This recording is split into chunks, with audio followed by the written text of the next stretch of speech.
Hi. So this one is I said on my group post a while ago I'm going to do some spooky reads for Halloween. I just kind of didn't do it. Didn't really feel very spooky, so I didn't get around to it. I did a few things on like my shorts, but I did read a spooky book this time, and it's one that's a manga book which crosses over successfully into the mainstream comics for those who don't really read manga because he's become like such a cultural phenomenon. And that's a book by Junji Ito. Now, this, gush about manga a lot, and this might be a revelation to a lot of people. I have not read any Junji Ito before, and yet I've had Junji Ito in my collection for 4 years, nearly 5 years now. And the reason I've not read them, I'm this weird kind of person. Well, yeah, I'm this weird kind of person. Just leave it there. But I'm this weird kind of person who, when something becomes really hyped and really popular, for some reason it stops me either wants to watch it, wants to listen to it, or wants to read it. And that's the effect that the huge popularity that Junji Ito suddenly acquired. It put me off reading his stuff, so they just stayed not rotting on my bookshelf, but just stayed on my bookshelf for 4 years. And I thought, why? Why? I love manga, I love horror, and I think the time's passed now because he's not talks about as much as he used to be. So, so I think for my weird brain, it's made it kind of like okay for me now to start reading it without a preconceived hype. What came with it before? I think that's what it is. When something gets really hyped, I get prejudiced against it for some weird reason. But anyway, that's enough babble. So the one I've read is GYO, GYO,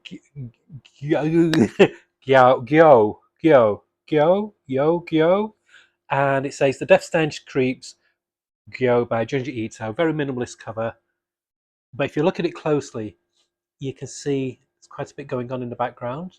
I'll read the summation on the back. It says the floating smell of death hangs over the island. What is it? A strange legged fish appears on the scene. So begins Tadashi and Kiyoru's spiral into the horror and stench of the sea. Here is the creepiest masterpiece of horror manga ever. From the creator of Uzumaki Junji Ito. Hold your breath until all is revealed. And then the blurb, something rotten is in Okinawa. It's good. It's very good. He's managed to make something creepy as hell based on something quite mundane in a way. I'm going to most likely label this video as a steam powered supernatural fart because when you strip it down to its bare basics, that's what this book is about. Basically, all these different kinds of sea life, all these different kinds of creatures from the sea make their way onto the land. It starts with one creature initially. This one here, this fish. It's got like these weird, like protruding legs coming out of its bottom half, and then suddenly more of them appear, and there's this horrible stench that just permeates the whole area where they're coming into. It's like the worst kind of smell, like dead flesh, just in getting right into your nostrils. And Junji Ito does a really good way of just making this, hammering home this point of how sick making and inducing this smell is, how it overpowers all your senses. It's all you can focus on. I can give you a good life story. About 4 or 5 years ago, I had this sinus infection, and it lasted for about 6 months, and it became my obsession. It's all I could think about because when I went to sleep, all I could smell, all I could taste was this horrible, really strong smell of mucus. When I was out in public, people could smell me because it was just so bad. It's this infection that wouldn't go away. It took about 3 months before the antibiotics were had to go on. This really strong antibiotic made it finally dissipate. But I still have this phantom menace, not Star Wars, this phantom smell coming into my head, even though it's all cleared and there's no smell anywhere, but it's in my brain now. And his girlfriend, she becomes obsessed and overpowered by this idea of this smell in a whole being, in a whole body. And so wherever they go, even though when the small's not there, she can still smell it. But it gets worse. So it's not just small fish that get these legs. Bigger predators from the sea get them, like these sharks, and they literally overtake the whole area, and then basically overtake um, the rest of Japan, and it becomes a global incident. So this guy's uncle is a professor, so he goes and sees his uncle, and his uncle says that he heard about some experiments that were done around about the wartime, where they invented these devices, what were powered by steam, by gas, and this is just like the setup, and it just gets so fucking weird. It really does. So one of this fish that he killed, and he puts it in a bag, it ends up floating. So it's still, even though it's dead, it's still kind of sentient, and it starts chasing them while it's still in this bag, like floating through this bag. And it's all this gas that's inside it that is powering it. But then the story goes, you think, okay, this is really quite fucked up and weird. But it gets even stranger. The gas is like this poison gas, what they kind of use in wartime, and it infects people's brains, it infects the systems, and then these devices while are on these fish, they kind of like self-replicate. It's like this organic thing that it's become like this weird kind of like supernatural organic thing. And so people who get stung or scratched by or have this gas, when you inhale the gas coming out of these dead fish, it affects them, and then they become like these bloated, gassy kind of bodies, like these not quite alive, not quite dead. And this is that young guy's girlfriend, and it gets really, really kind of twisted.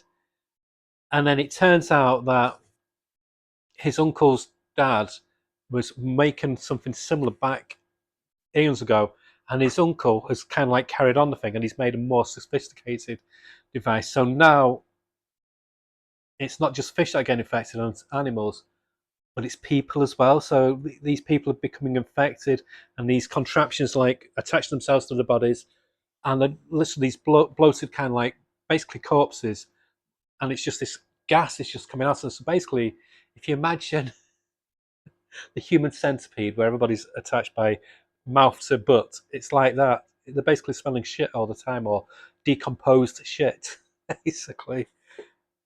And it's grim, and the way Junji Ito draws everything, it's pure nightmare fuel. And it gets to a surreal bit where he gets invited to this circus, and it's this circus where they've captured all these dead animals and dead humans while in these contraptions. And with this wind, this gas that comes out of them, they've attached instruments, and they're playing like these instruments with this farts, with these farts, and it gets really, really, really trippy. He starts seeing these spirits coming out of the gas, speaking to him and stuff like this. I'm missing chunks out because I don't want to give you the whole story because you need to read it. Safe to say though, it's one of the weirdest things I've seen and read in a very, very long time. I made a mistake reading it late at night because it fucked up my dreams that night. It really did. It leaves real weird imprints in your head after you've read it. But I recommend it. One thing I do find a bit weird, because the story itself's quite a long story. It finishes um, on page. Yeah, there's 358 pages of story. And then they've got some short stories at the back, which are weird as fuck as well. In fact, they could be weirder than the main story, which is saying something. But it just seemed a really strange thing to tack on. And I know they do that with a lot of Junji Ito books, where they put they kind of have a chunky main story and then a few tack-ons on the end, which is good value for money, but I don't know, just felt like unnecessary. Maybe just have those as the starter beforehand. I don't know, but that just felt a bit odd. But Junji Ito's artwork is very, very distinctive. He is he's up there with people like Geiger for doing really out there horrific kind of images what linger in your head afterwards. Um, yeah, it's a head fuck. It really is a head fuck of a read. It's very dark. There's no hope. I think the difference between this kind of horror and say an American horror comic like Hellraiser or Hellblazer, sorry, or I don't know. My mind's drawing a blank. American horror is very, very tame to a lot of Japanese horror. there's always some kind of like glimmer of light, glimmer of hope.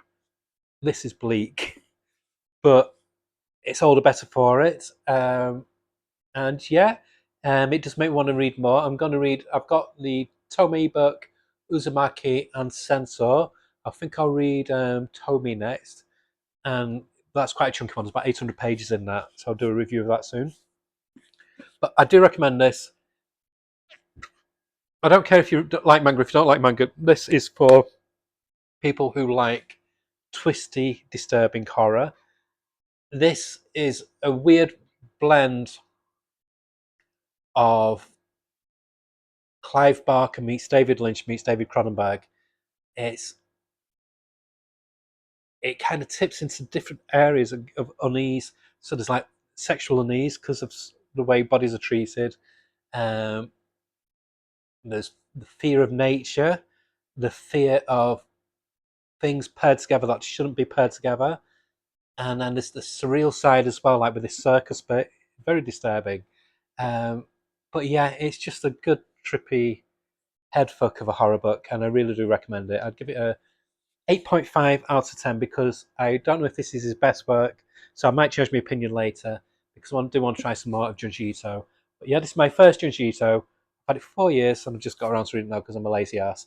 So yeah, GYO, 8.5 out of 10. Yeah, so that's one of my spooky reads for October.